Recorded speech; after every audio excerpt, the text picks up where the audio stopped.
All right, New England Music Seminar, 3rd annual here at the Bushnell Theater. Ladies, name and what you do. Okay, Lisa and Kanoki. I'm a life coach, but I've been in the music industry, in the entertainment industry, I guess, for over 30 years. Okay, and yourself? LaMonda Williams, the Director of Urban and Latin Programming for Music Choice, and this is the woman who gave me my start, one of my mentors that started with me when I was, what, 8, Lisa? Yeah, really scary. Now let me ask you, what exactly does a life coach do, besides the obvious coach life? But no, I think it actually is what I've probably always done, and that's to really try and get from people what is it that their passion is, what do they really want to do, and help them develop a roadmap of how to get to that particular goal. And I think, you know, when you see things like what you and June have created here today, a lot of people know they want to be in the music industry. I am so very proud of LaMonda. I came here today because unlike a lot of people when they're young and say, this is what I want to do, she really worked her craft. She studied the art of the music industry. And I think the truth of the matter is unless we really start thinking out of the box, for everything, not just music industry, entertainment, TV. I mean, you see one great reality show, then everybody wants to do that same cookie cutter thing, and people aren't willing to take a chance on themselves. And I think the difference with me and someone else is that I try and incite people to take a bet on yourself. Don't bet on Lotto, bet on yourself. so you're almost like a guidance counselor in a way. Well, I don't think guidance counselor. I think motivational in terms of just trying, what is your dream? It's not my dream. What is your dream, and how can we help you successfully get there, whatever it is in life? And I think when you have that, I think you talked about on the panels of having a team. If you don't have a strength in something, find a variety of people around you that can be that. So maybe at 10 or 11, LaMonda didn't know, oh, I need a team, but she knew maybe by watching things that I was doing, she was exposed to, and she said, hey, I want to do that. One of the things that we did when she was little, I remember she went to California. She liked that. She knew instinctively, I want to be in California for college. She didn't say, I want to be in the music industry, because she wasn't singing. But she knew, I want to be there, and she could take in the view and keep the possibilities open. I don't know what I'll do with this, but I know I want to do something around entertainment, around celebrities, and I think utilizing all those things and mixing up that recipe is what you have today in a very profound, clear, concise way, but it didn't happen by mistake. And if people can really take that as a recipe for what they want to do in their life, then, you know, pretty much the sky's the limit. And that just, once again, it doesn't just mean the entertainment industry, but I think the way you have great artists and sustainable artists is by people having a bigger vision than just, I just want to have a hit record today. We know plenty of people have hit records and they're not around. You know, people got to figure out how to get from A to B. That's it. So, Music Choice. How would you compare Music Choice to either satellite radio or FM radio? I wouldn't compare it. Music Choice is a completely different business model, first of all, and the programming philosophy is different than satellite radio and terrestrial radio, which is your traditional radio station today.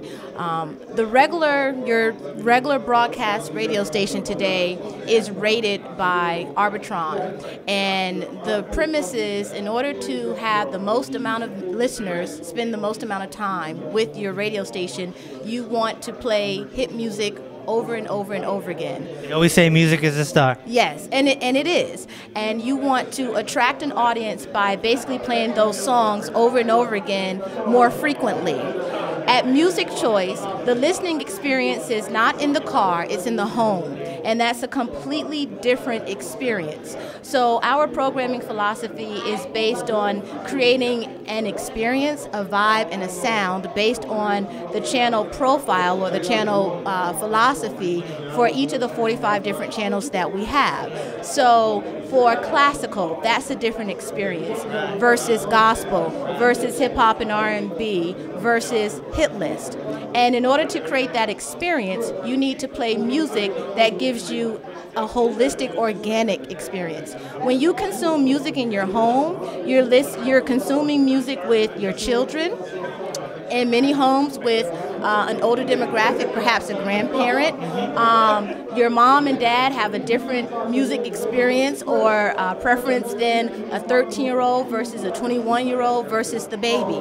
And so we're very mindful that music coming into your home has to be programmed differently than programming it predominantly for your car or the office or listening in your home, but with commercials. And Music Choice is commercial free, and it's a digital music network, which is a completely different sound sonically than radio. So do you guys have shows? Do you have radio personalities, or is it just music?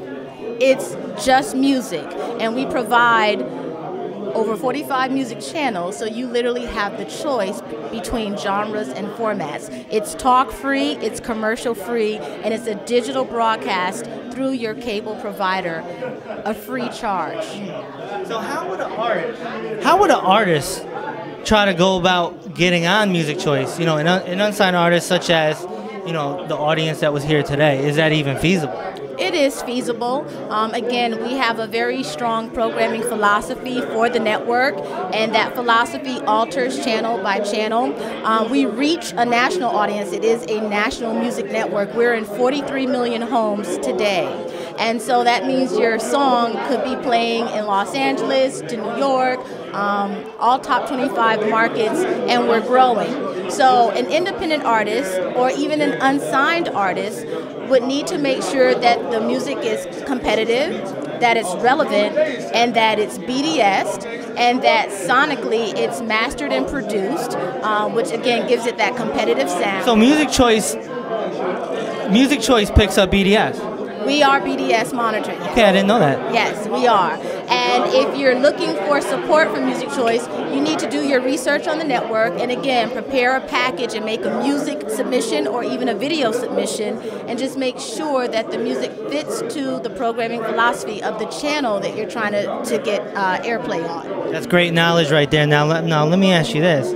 Do you ever get people that you need to life coach with relationships and things of that nature, or is it straight like, you know? No, actually one of my niche areas, separate from working with celebrities and entertainers, is actually been working on high-end divorces for celebrities who are going through a transition, I'll say. So I just worked on a major $50 million divorce this year with a celebrity, but it was it was coaching them through that transition, because now you're talking about, you've got your image, you've got your lifestyle, and you've got public perception. So I do work with a lot of families and relationships, and I actually work with the children of Montel Williams. So I work with a lot of different celebrated folks. So yeah, it is about family. And I think at the end of the day, that's what it is about. It's not just about your dreams. At the end of the day, you come home to your families. And this type of a lifestyle and entertainment industry can take a huge toll on families. So I think that's at the end of the day what we work on. And I'm big on families. I happen to be a grandmother. You're talking about grandparents. Yeah, I'm one of those. Grandmother? A grandmother of 5, going to be 6. Are you kidding me? No, I'm not. I wish I was. But I'm a hip grandmother, so I'm a Gigi, okay? I am Gigi, stands for gorgeous grandmother.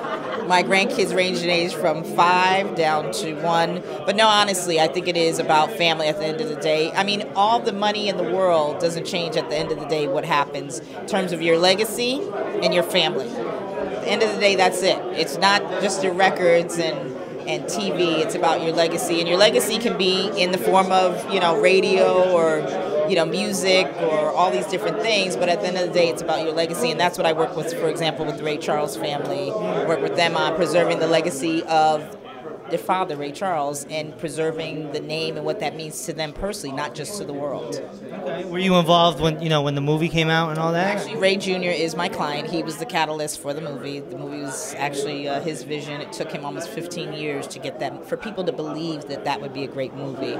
So one of my jobs, once again, was to kind of coach him on. It was it's a very different situation. It was to kind of coach him on, and still, as I work with him today, coach him on after his dad's death to try and help him do what's right for him and try and keep certain people who shouldn't be in that fray away, and then also to try and uplift them in terms of what they mean historically to the world. So interesting stuff. Ladies, I appreciate your time, and I appreciate being in the middle of you guys. It's great. Oh, I love it. This is our first interview since she's grown up and I've grown up. So I love it. We made history. Yes, that's it, right here. All right, guys. Thank you. Thank you. Appreciate it.